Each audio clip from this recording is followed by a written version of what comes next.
All right, and we are live. Hello, I'm Howard Mann, creator of Conscious Shifting, and welcome to Conscious Shifting. Before we get started, a quick disclaimer and warning. Conscious shifting and all known side effects will improve your physical, mental, and spiritual health while providing the ideal environment for spiritual awakening, helping you live the life of your dreams and influence the world in a positive way. So, if that sounds interesting to you, then you can join us here at Facebook or you can subscribe on YouTube. And then we'll meet up Wednesday nights, 6 p.m. California time for Conscious Shifting Live. The way to communicate with us is through our daily thought provoking posts or during a live or a replay of a live. Simply place your question in the comment box and we'll respond from a spiritual perspective. And that will help everyone because there's so many of you, it's hard to communicate one-on-one. So that's the way we do it. And then everybody benefits from it. With that, let's go ahead and get started. So I see Kathy in here. Hello, Kathy. And everybody take a deep breath way down to the belly button and relax. And another big deep breath and relax. And one more time, big deep breath. Breathe in the peace. And exhale all tension. All right, everybody feeling good? I see Kim and Cheryl, love, laugh, and be happy in the house. Let's go ahead and get started. Tonight's topic is meditation before medication. Hi, Tina. Hi, Susan. So, what we're really talking about here is just a healthier way to live. You know, a lot of times people, um, run to the medicine cabinet, run to the doctor, run to the emergency room for everything. And that's not necessarily the best practice, especially after lifestyle that's, not the best that it could be, creating all of those problems in the first place. And that's really what the topic of tonight's live is. There's another way to go about it, and that is meditation before medication. It's not to say that there's no time and place for modern medicine. That's not what we're trying to say at all. Medication and surgeries sometimes provide miracles. Everything has its time and place, but the thing is that medications and surgeries have their limitations, not to mention what's called side effects. And then, moreover, no amount of medical procedures or medication is going to cure lifestyle. So, for example, eating organic vegetables is great. Exercise is fantastic. But still, nothing in and of itself is holistic. Sometimes people get the idea they do this one thing and all of a sudden they're living this holistic life and everything's going to be great. Maybe it'll improve, but that's not really holistic. It takes all parts to make up the whole. And so if you're really going to live a truly holistic lifestyle, then you have to incorporate anything and everything that facilitates maximum happiness, health, and healing. And, when you're talking about health, especially ill health, then sooner is a lot better than later. Treating things before they get out of control is a whole lot easier for you, for the doctors involved, or whoever, whatever type of healing you're going to have. The sooner you get on it, the easier it's going to be and the better the results are going to be. But actually preventing them in the first place is best. And that's where this whole idea of meditation before medication comes in. So Kim's saying that blessing your food, yeah, you even if you're eating healthy food, there's a big difference between that and blessing it first, showing gratitude for the miracle that it is.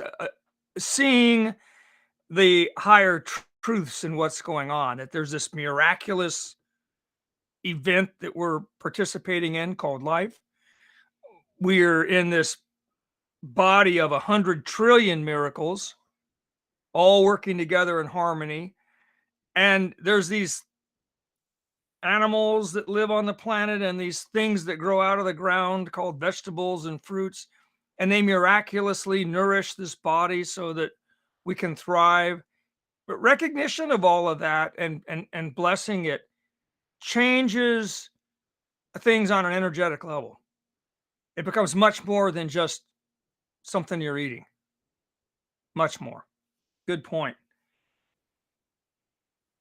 Now, if you have severe symptoms or some serious medical problem, then you need to seek proper medical attention.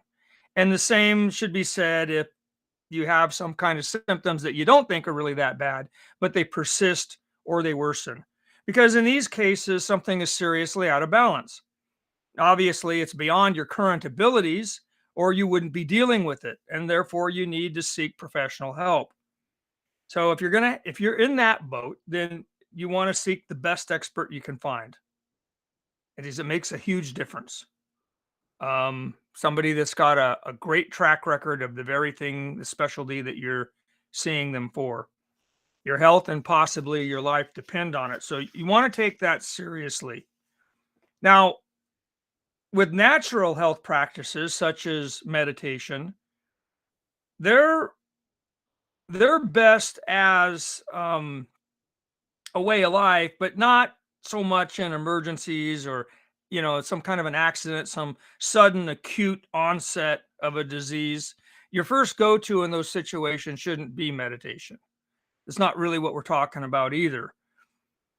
Meditation before medication means living a healthy lifestyle that naturally results in less disease. And this is because a healthy lifestyle keeps you in a healthy state of balance. So, one way to look at all of this, awesome, Susan. Hi, Gil.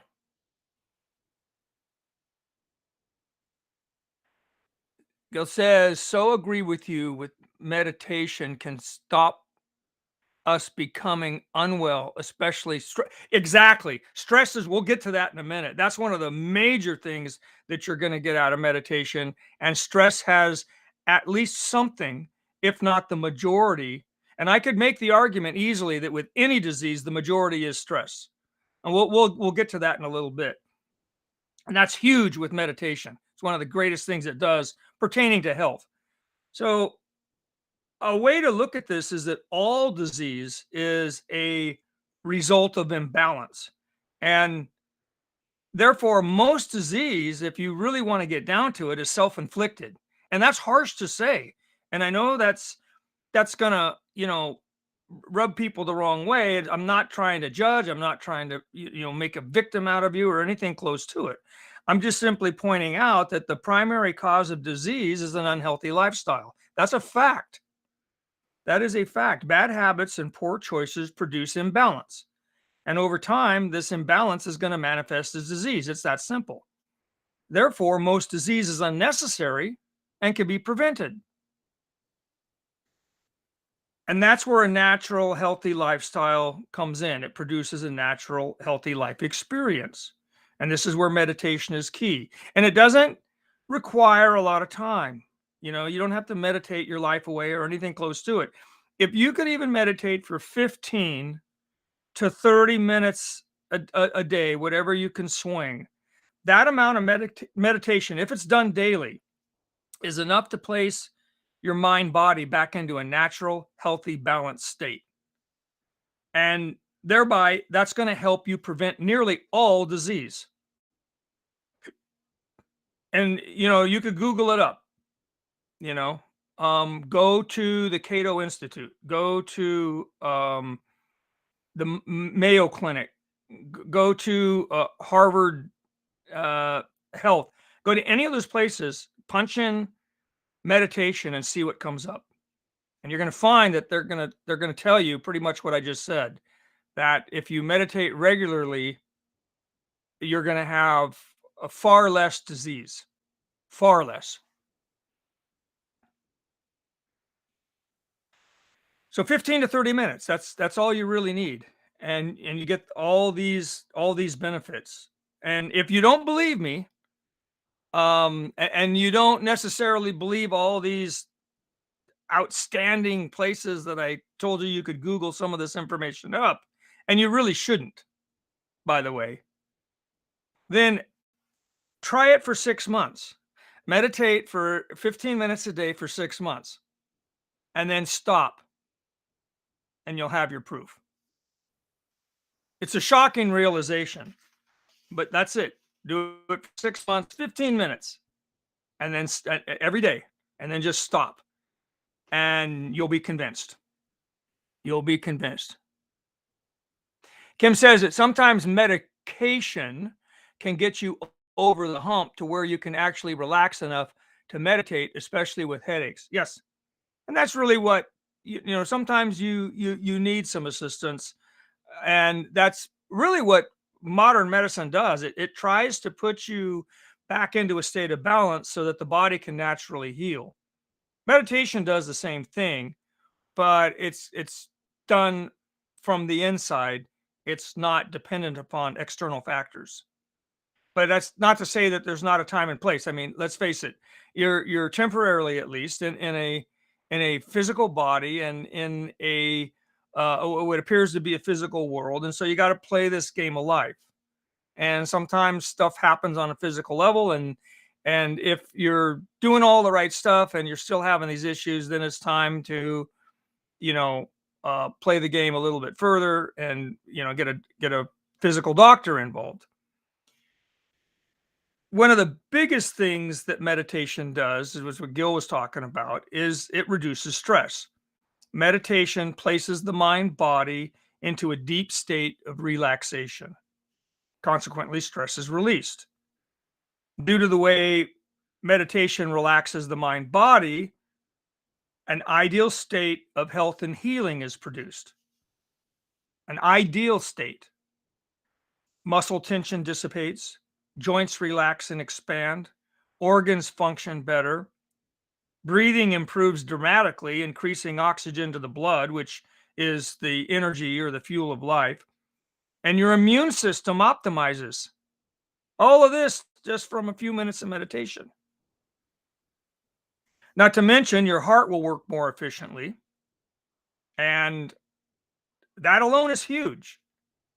Look at what the Centers for Disease Control and Prevention have to say about heart disease. Quote, "Heart disease is the leading cause of death for both men and women."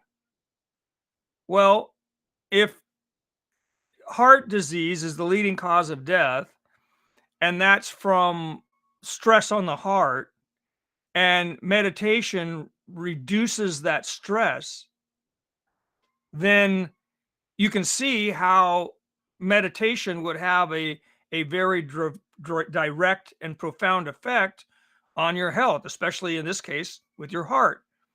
I mean, if you release some stress and your heart doesn't have to work as hard, think about it. Your heart, from the moment you come into this world, you pop out of your mom, the doctor slaps you on the butt, and your heart's, it's already beating. It's, they can hear the heartbeat inside mom, but your heart for the rest of your life can't stop.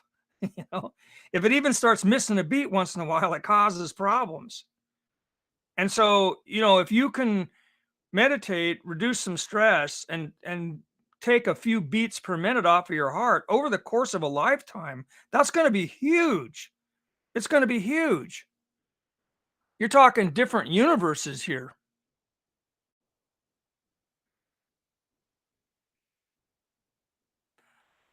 So this morning you had pain and you used meditation, and it helped.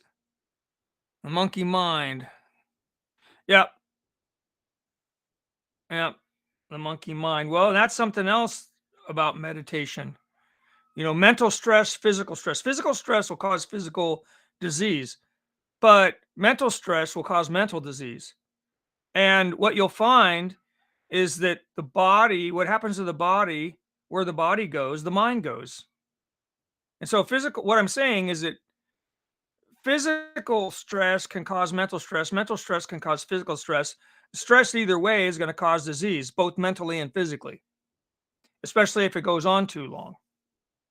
But even in the short term, you're talking about um, not, you know, making decisions as well, not having the mental clarity.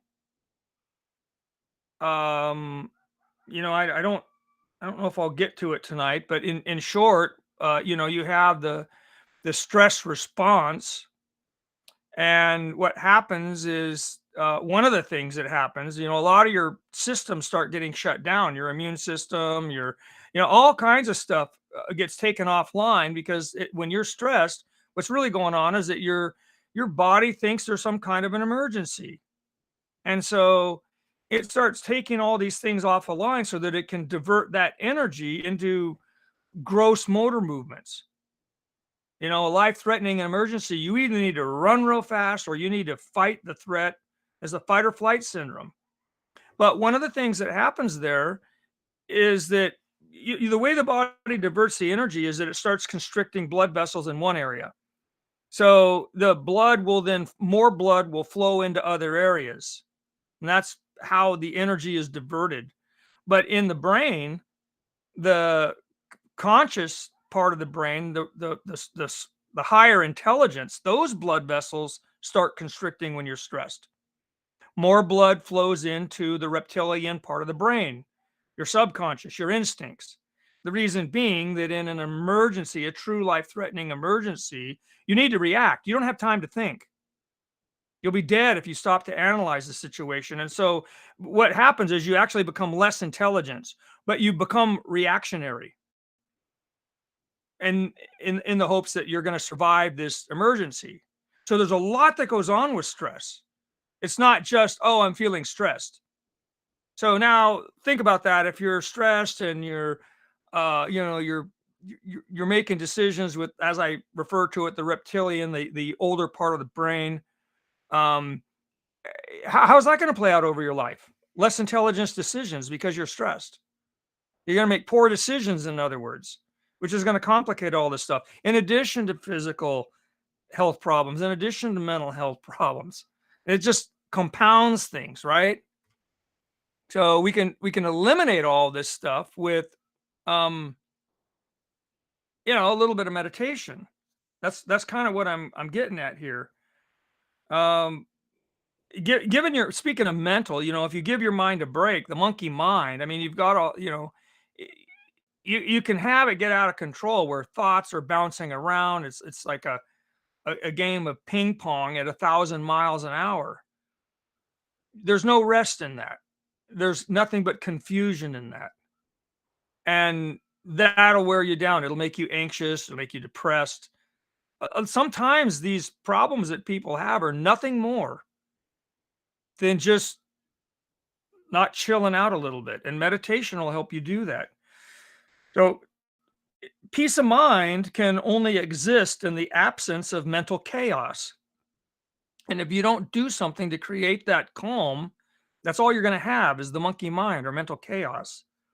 So allowing the mind to slow down, allowing the mind to clean out the clutter is extremely beneficial. That reduces mental stress and confusion. So you'll make more intelligent decisions. You'll also have less likelihood of anxiety or headaches or some other form of mental disease. You'll find that if you meditate regularly, and it doesn't sound like a lot, 15, 30 minutes, how could that possibly work? I'm telling you it does, but you have to do it every day because it's not really about the amount of time. It's about dedicating yourself to placing yourself in that calm place of balance and doing that every day so that every day you're returning to that place. And over time, you'll get better at it. And it will start extending into the other parts of your day when you're not meditating. You'll still hold some of that calm, some of that mental clarity. And that will just continue to improve the longer you meditate. You meditate for years, and you'll get to a place where you're kind of in that state all the time, whether you're meditating or not. And it's a very powerful place to be, a very healthy place to be. Kim's asking, why are your instincts reptilian instead of more are like more ape-like? Oh, well, apes are of a higher intelligence. They have a bigger brain. They have more ability to solve um, basic puzzles and put more complicated thoughts together. So that's why, instincts are total reaction. There's no thought involved. It's just something that you do. It's like you hit a button on a computer and the computer responds by doing something every time that button's hit. Instincts are a lot like that. There's no thinking involved. They're extremely primitive. So, if you think about reptiles where they are consciously, that's why. They have a brain that is not much more than what I'm referring to as the reptilian part of the brain. If you look at anatomy, you'll see at the right up above the base of the spine, there's this old part of the brain that all living animals have, but mammals, and over time, more complex organisms, the brain developed. Other parts of the brain started forming around that, able to associate more ideas and think in a more complex way. Apes being one of the higher order, in fact, apes, dolphins, this kind of stuff. The only one that really has more on them than the dolphin is the humans, and dolphins more so than the apes, but very very complex in comparison to most of the critters on the planet. So that's why the apes are of a higher order, consciously and intelligently than the reptiles. The reptiles don't think about much. They just kind of act on whatever robotic instincts they have. They don't contemplate things. They don't make tools. Apes do. Um, Primitive tools, but they make tools. They make and use them. They're more family oriented. A lot of stuff that separates them from the reptilians. Good question. So, you know, we were talking about anxiety and depression. A lot of times, that's the root cause. Sometimes the medical community can't find the cause of your problems because they're not really medical problems. Not in the sense that there's something medically wrong with you. And so it makes diagnosing those things very difficult. If, for example, if it's something on an emotional level, something that you know you went through, could be a past life, could be as a child in this incarnation. It doesn't really matter, but something of the past that traumatized you, and whether you realize it or not, you're still reacting to that and constantly bringing it into the present. And that's causing you to be anxious about other things or depressed about things that not so much what's going on right now, but there's things that are going on right now that's triggering some trauma that you have deep within your psyche. And so it's bringing that up and you're reliving it as if it's going on, but it's not really going on right now. So that really is an emotional or a psychological basis for anxiety, depression, and some physical disease. They can be caused from that, and but that makes it very difficult to diagnose because you don't have an organ that's not functioning properly that's causing this. You have some memory that you keep reliving over and over and over, and you may be doing it subconsciously. We'll get on another live. We'll talk about how to get to and address those things. But just for the sake of the conversation, meditation will help with that. It's one of the keys in that lock to open the door. Um, what you'll find though is that a lot of your I can't guarantee all of it because I don't know, everything that's involved. It gets very complicated. But and it's different for each person too. But what I can tell you is that a lot, regardless of what the cause is, a lot of your anxiety and depression will dissipate more so the longer you meditate. And if some of these issues are what's causing it, it may completely eradicate it. It happens all the time. Um, so this is the result of a calm state of mind versus um, this monkey mind as we call it. So you're just observing your thoughts and emotions rather than acting on them, identifying with them. This is who I am. This is what's going on. This is reality. No, it isn't, unless you choose it to be. Because you have in meditation, you'll learn that power of observation, where all this mind body phenomenon is nothing more than mind body phenomenon. You are not your thoughts.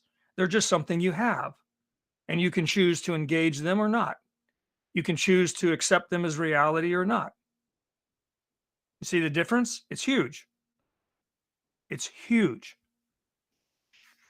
Um, a lot of people then, they get into, let me make sure I didn't miss nothing here. I see stuff flowing by. Hi, Katrina.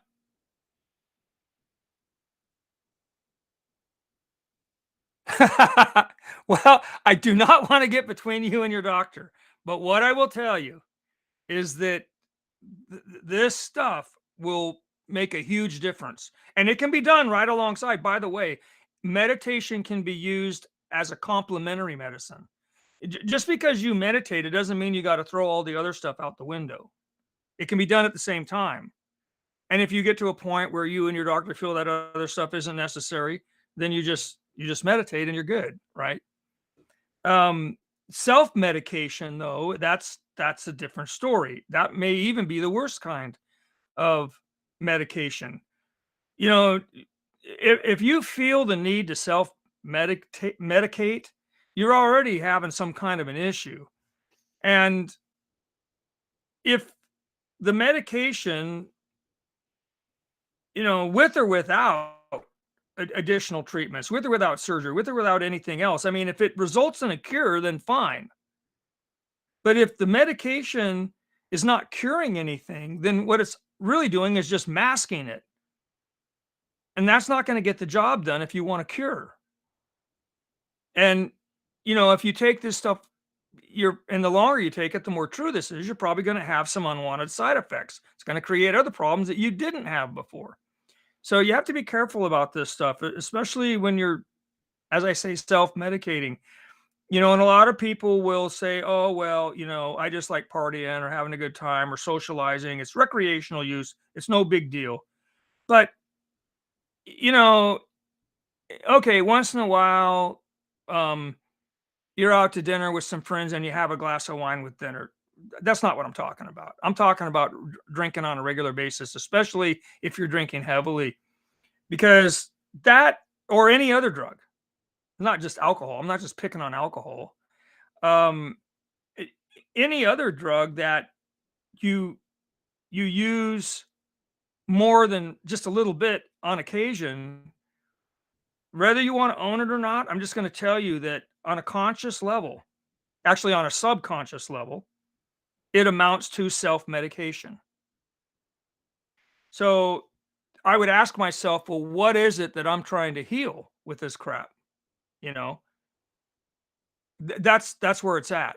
You know, that's really where it's at. And you can cure alcoholics and drug addicts if you can get them to understand what it is they're trying to do with the stuff, because there is a reason. They may not be consciously aware of it, but there is a reason.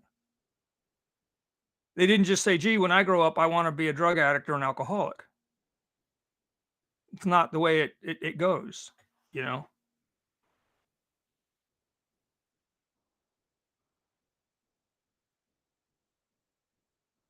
Hey, Stan, how's it going? Hey, Ray.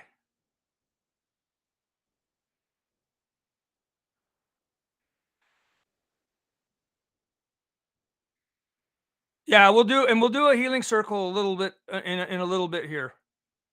Hang around for that. You might pick up some tips on meditation, and I'll do a little bit of extra. We'll do a little bit of kind of advanced energy stuff, um, as well as kind of I'll go over some basic tips on on meditation. You'll get a kick out of it, and you'll get a glimpse of what you can do with it.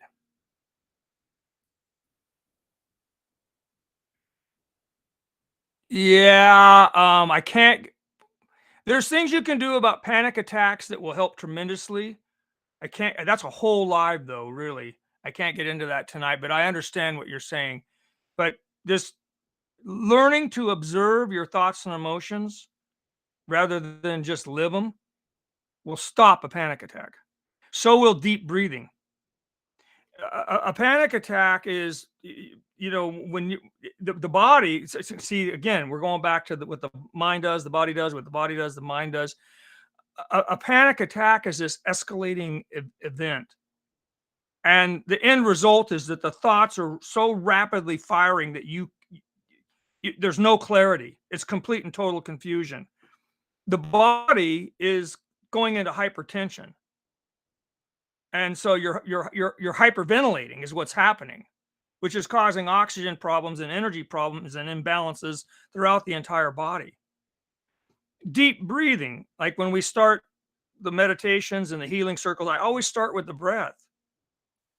Deep breathing is the opposite of hyperventilation. So, what you're doing, if you learn how to do deep breathing, is you're placing the body in a state of calm. You cannot be hyperventilating and deep breathing at the same time. It's one or the other. And you cannot be having a panic attack unless you're hyperventilating.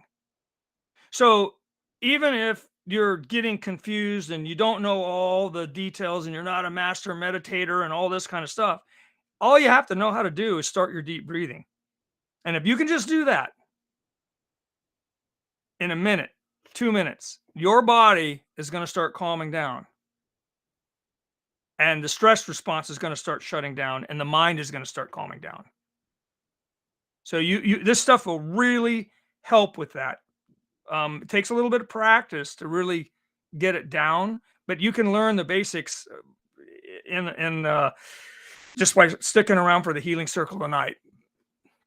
And you can replay this stuff, and you can go into either you can go into our lives, click on lives on the page, and go back to where we're talking about some of this stuff. But we'll be doing that again because those are huge topics.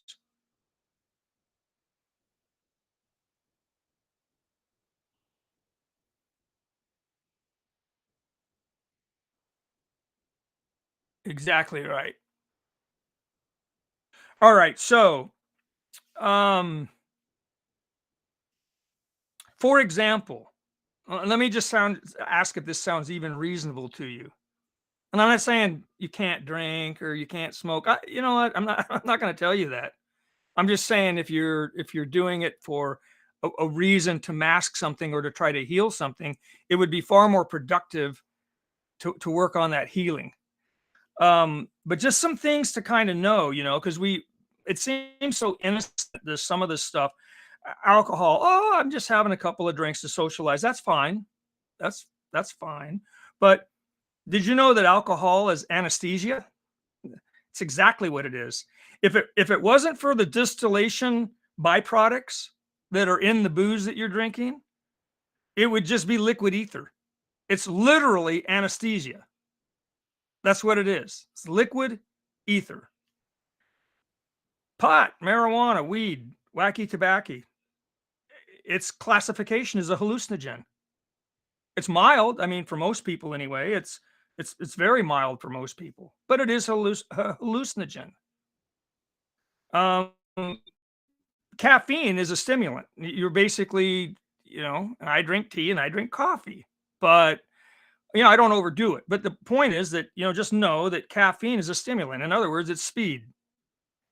So, you hear these street drugs, oh, hallucinogenics and speed and, this kind of stuff. Well, if you're having coffee and Smoking joints, you're you know, you're you're doing the same thing. Might be lighter doses, but it's the same stuff. Nicotine, believe it or not, was first invented to be an insecticide. That's what it is. It happens to be a byproduct of the tobacco plant, and you roll it up and smoke it. But it's actually nicotine itself was originally used as an insecticide. Now, here's something, dietary. We were talking about, a little bit about that. Sugar, salt, and fat, they actually trigger the same pleasure center in the brain as heroin. Did you know that? Because the food manufacturers do, and they intentionally mix it up and they experiment with different ratios of sugar, fat, and salt because it's highly addictive. And they use it to fill processed foods to get you addicted to them. So a lot of times when you're craving things that have sugar, salt, or fat in them, you're not really craving them. You're addicted to them, and just be aware of it. That's all I'm saying. Hi, Susan.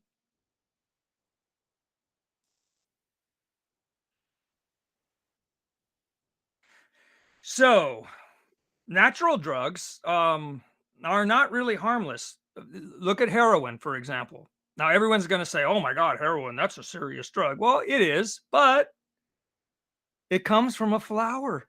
I mean, how much more natural can you get? So it's natural, but it's not harmless, is it?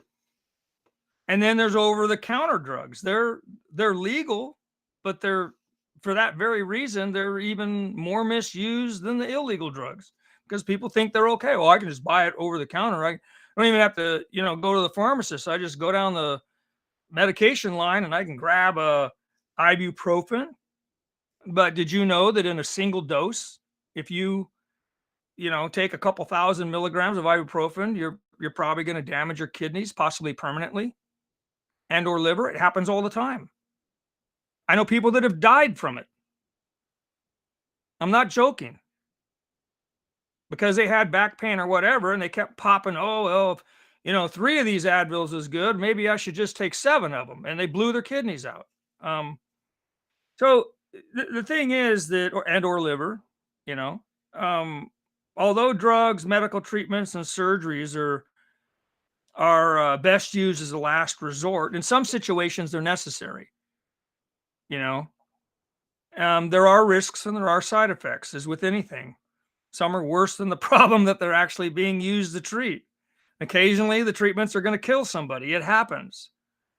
Um, did you know that Bruce Lee actually died from was it like a Chinese super aspirin at the age of 32? His work intense, and he would take these aspirins, and he took some and went into a coma and never woke up. That was Bruce Lee. That's how it happened. And all these are reasons for living a healthy lifestyle. Meditation before medication, as I put it. Um, but at the same time, if it's necessary, then so be it. It's necessary at that point. There's only two possibilities. If you're having problems that you can't, and like I said, if you have this sudden acute problem or serious disease, you're in over your head already. Just own it. You're in over your head. You need help. And if the experts, you find the best ones you can find, and they're telling you need a treatment, you've only got two options. You either have it or you don't. Both are going to have consequences, you know? So I would suggest that you meditate on the matter, get calm, where you're thinking rationally and clearly, and then decide. And then,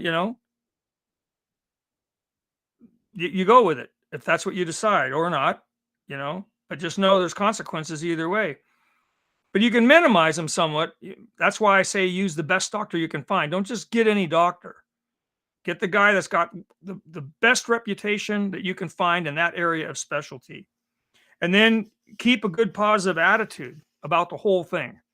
Don't get down about it because that will complicate the situation and it will cause the healing to not happen, or to not happen as well, or to not happen as fast, or there to be other complications. and that you can do meditation right along with these other treatments that will maximize the results while minimizing the time required for healing. That's what I mean when I say complementary medicine with no interaction. It actually helps all this other stuff if you're going through it. If you do it all the time, then you probably won't get sick. And if you do, it'll help with whatever you have to go through for whatever you're going through. The side effects of living a healthy lifestyle is just good health, you know. That's mentally and physically. And the whole idea of meditation before medication, that's just a good attitude to have. It's not needing treatment is the superior treatment plan. I can't say that, loud enough. But still, sometimes things happen, and we're imperfect, and there's consequences of that. I say that almost all disease is, the majority of it is some kind of stress, and some of those are lifestyle choices, nutrition or substance abuse or whatever. But some of them are, emotionally caused. You can cause cancer by harboring negative emotions. We'll talk about energy some night, energetically how all this works. But negative emotions carry toxic energy.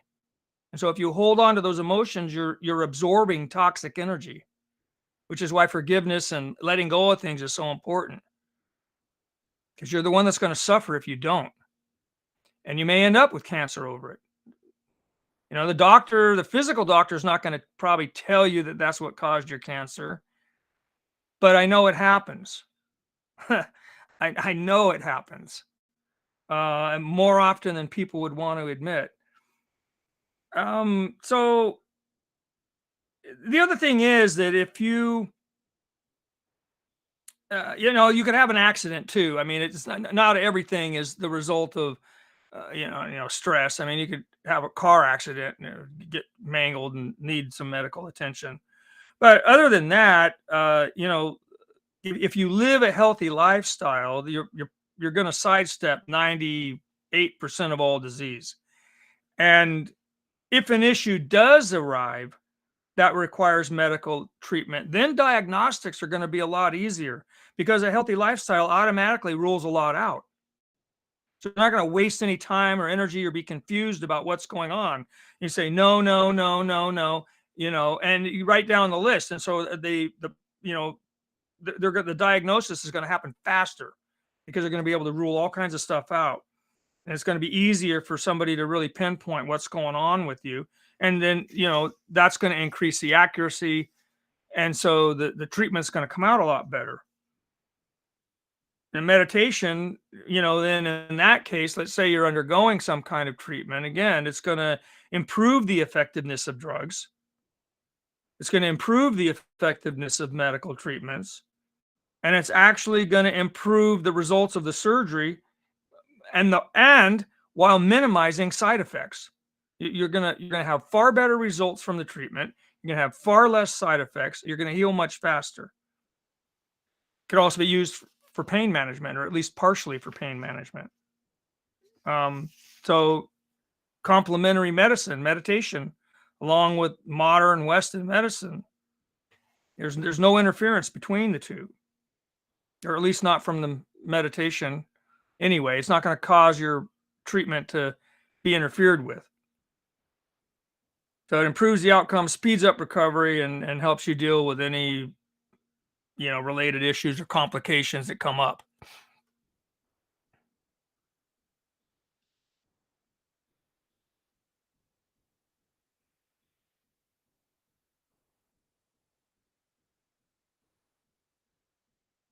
Didn't want to miss nothing here.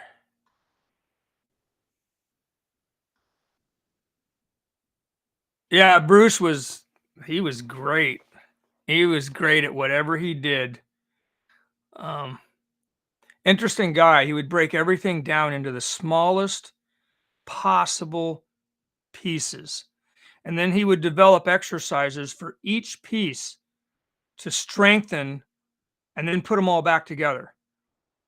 And it wasn't just martial arts. I mean, that's why he was one hell of a martial artist, but he did everything that way.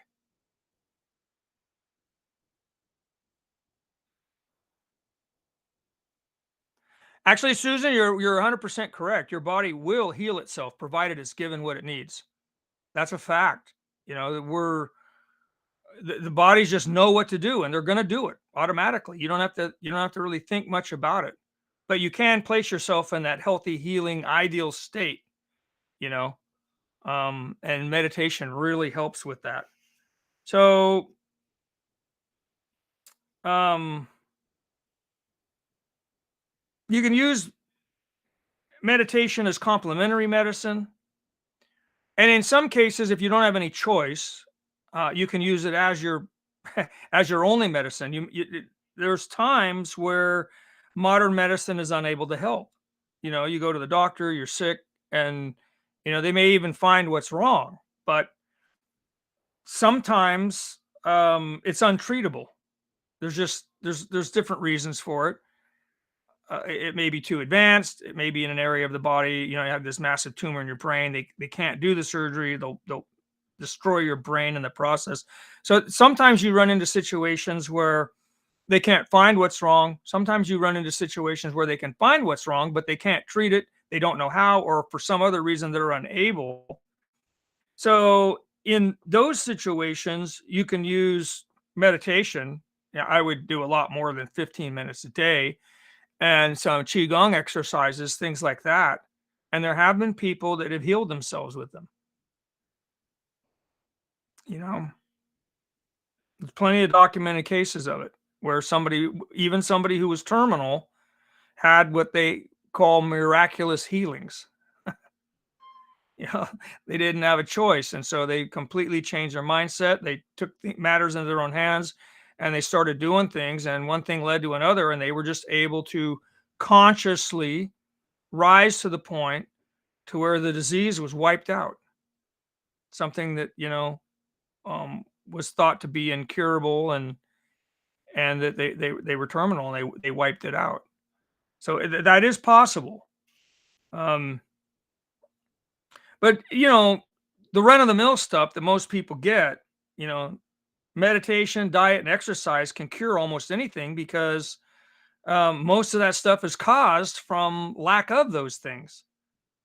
So again, I mean, no amount of treatment is going to cure lifestyle. And your age, you want to talk about age, it's more about your actions than your biological age. Because there's people that are 40 years old going on 100. And there's other people that are 80 going on 42, you know? Um, but the best way to treat disease is with prevention. Just don't get the disease. You just live a long, happy, healthy life. That's the way to go. And meditation is a key component of that. It'll really help. So let's move on to, we'll try and do, I'll incorporate some energy stuff into this healing circle tonight. I think, Katrina, but I think a lot of you will benefit from this one here. There we go. Okay, sip tea. Okay, so the first thing I want you to do is just breathe normally, but I'm going to say go, and I just want you to count your breaths until I say stop. We're going to do a little experiment as well as a healing circle here. So everybody get ready, and that's all you do. Just count your breaths. Don't force nothing, and go.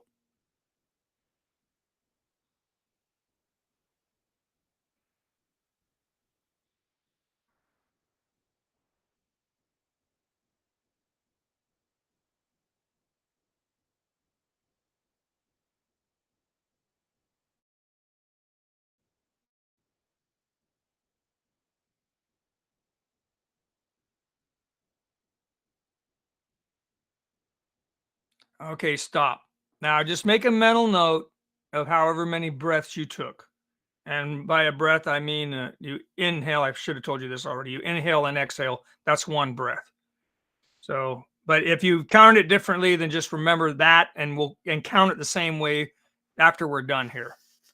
So we get an accurate count. All right. So now, one thing about meditation I'll say real quick is that you want to,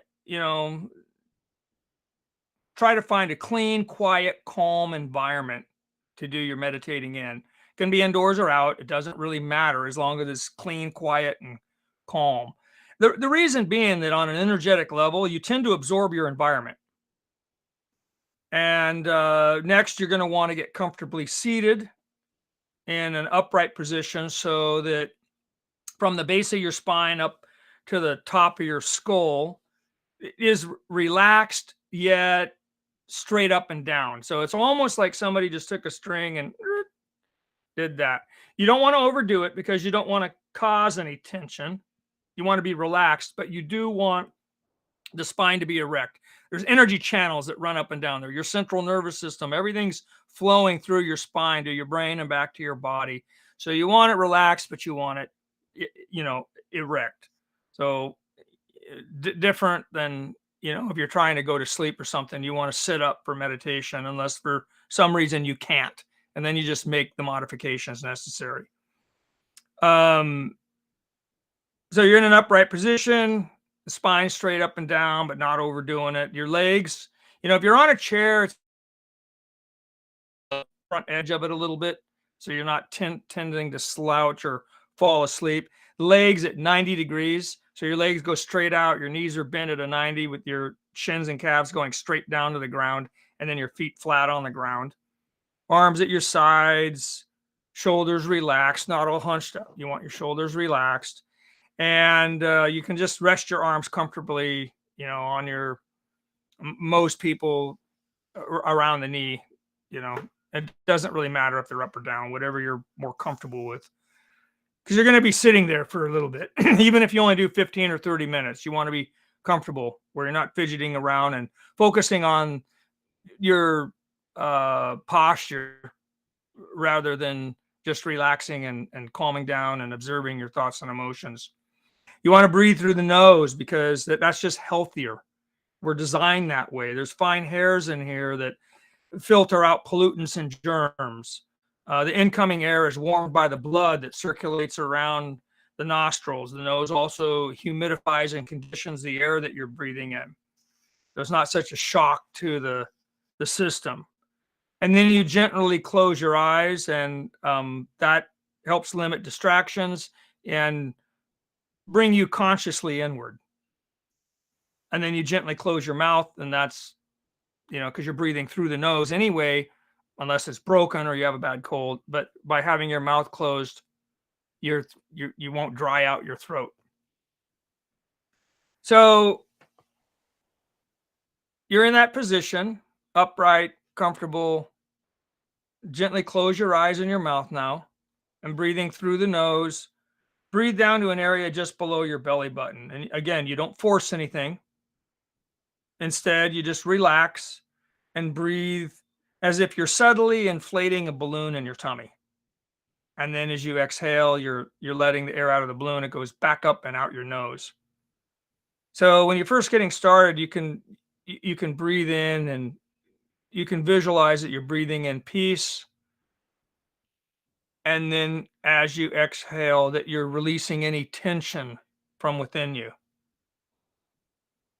So another deep breath down to that lower abdomen area, breathing in calmness, letting any tension or stress attach itself to the breath, and then exhale out your nose and let all that tension and stress go right on out with the breath. And another deep breath down to the lower abdomen, inhaling healing energy, and then exhaling any toxic energy, any disease, troublesome thoughts, this kind of stuff. So you can visualize this as you're doing your breathing. Continue breathing on your own. That's a good way to get started. Start to calm yourself down. And you'll notice that the breath will start to slow down on its own. That's okay. You don't force it. Just let it happen. If it slows down, fine. Another thing about meditation, don't expect anything. Don't anticipate anything. You just sit there and observe your thoughts and emotions. We'll do something a little bit different tonight, because I want to do something on an energetic level, just to kind of give you a little bit of an insight into it. But just continue breathing on your own into the lower energy center there. And so this places you in an upright, open, and ready to receive and experience energy. It places you into that state. So continue breathing in this way as you allow your energy to expand. And if you can sense energy up in your noggin, let that expand. Maybe with each breath, let it expand. And just let it to continue to expand all the way up into the heavens. And from your feet, if you sense any energy down there, maybe as you breathe, let that energy expand down into the earth. So what you're doing is you're becoming an energetic bridge, and you're bridging heaven and earth. That's what you're doing. So you can think of the heavens as the universe. You can think of it literally as heaven. You can think of it as the spiritual realm. And that's where you're allowing your highest energy, your consciousness, to expand into. And you're bridging that through your body down into Mother Earth. And you could expand on that even further to where you're literally allowing your consciousness to expand all the way into the spiritual realm. And you're bridging that to the physical realm represented by your feet and into the earth. But it could just as well be the entire universe. So you see what's going on here. You're doing the deep breathing, you're calming your mind body down. But now on an energetic level, you're going way beyond any of that. You're consciously bridging the spiritual realm to the physical realm, and you're doing that through your body. You're becoming the conduit. And this is balance on a massive scale. This is something that will create healing you can't imagine, and create peace within you that until you experience it, it will be hard to imagine. But because consciously you are part of the great consciousness, the great spirit, God consciousness, you're part of that. There's just this one thing. So you're whether you realize it or not, you're part of that. When you calm yourself down and you're not distracted by the physical world, you can allow your consciousness to connect. And then with your heart, your mind, it's really one and the same. You can choose, rather than to identify as this creature in a physical world, you can choose to be a doorway between the two, or a bridge. And so you're really bringing the heavenly energies into the earthly energies. And when you do that, you're bringing balance. And when you do that, healing is taking place. You don't really have to understand any more than that. Just do that. And that's a good visualization. Over time, you'll start feeling it. You will become aware of it, and it'll blow your mind. It will. There's much more than just what we see and hear all day. Those are really distractions. And when we identify too much on them, we start having all the stress and these health problems. And so you can place yourself, in just a matter of minutes, you can place yourself into this state of consciousness, bridging these two realms. And then whatever healing is going to take place will just happen. It's not like you're really doing anything, not in the sense that most people imagine. Oh, I'm a great healer, I'm going to use my magical powers. It's not like that. You just simply bridge the spiritual realm to the earthly realms, and the healing happens. So that's it. All right, so I'm going to let you contemplate that for about a minute, and then we'll wrap it up. Just if you get distracted, go back to the breathing. But in this meditation, rather than, normally a formal meditation, you just sit and observe your thoughts and emotions without judgment. You just watch them. In this case, you're consciously allowing your consciousness to expand into the spiritual realm and bridging that, becoming a conduit or a doorway to bridge that to the physical realm. Just contemplate that for a minute, and then we'll continue.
Okay.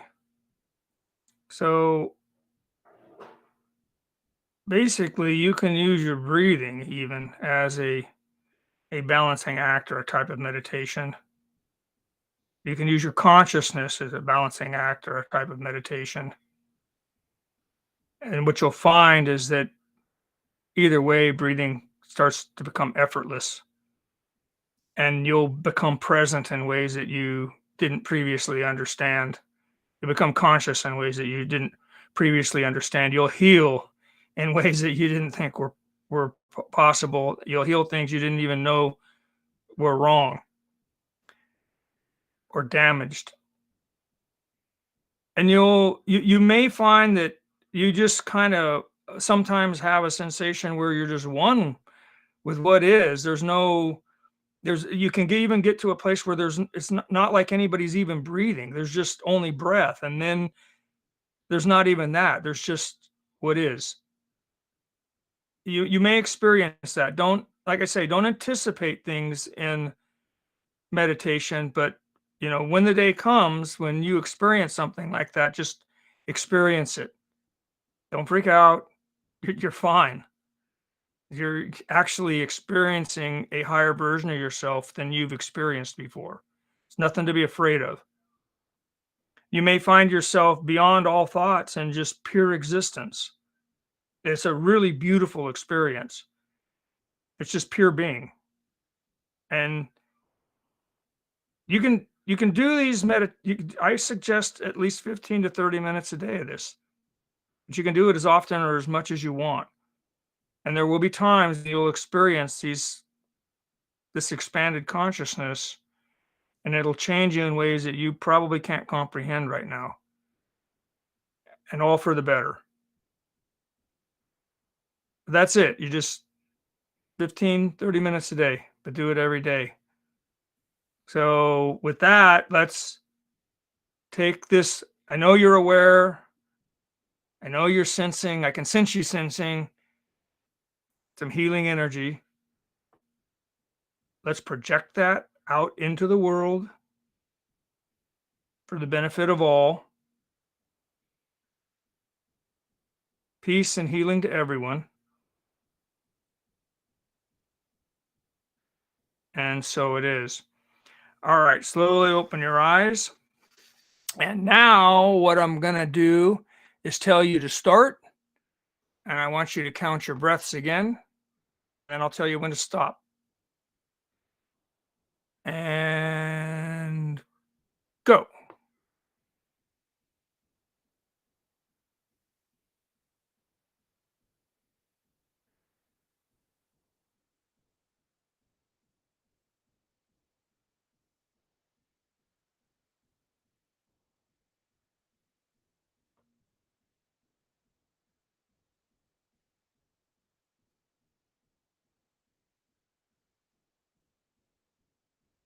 And stop. Okay, now the point of that is to see if there's a difference in your breaths per minute. I actually only timed it for 30 seconds, so your real breath per minute would be you double that. But the point is, even in that 30 seconds, and even only after a few minutes of meditation, was there a change in your breath rate? Did anything change? Same with your mood, your level of stress or anxiety. Um, did you notice any changes at all between when we started this and now? Because that's only a few minutes once of some breathing and a little bit of energy work.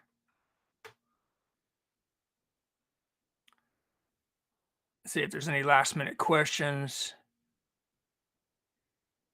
Okay, Kim had 7, Kathy had 9. Hi, Katja.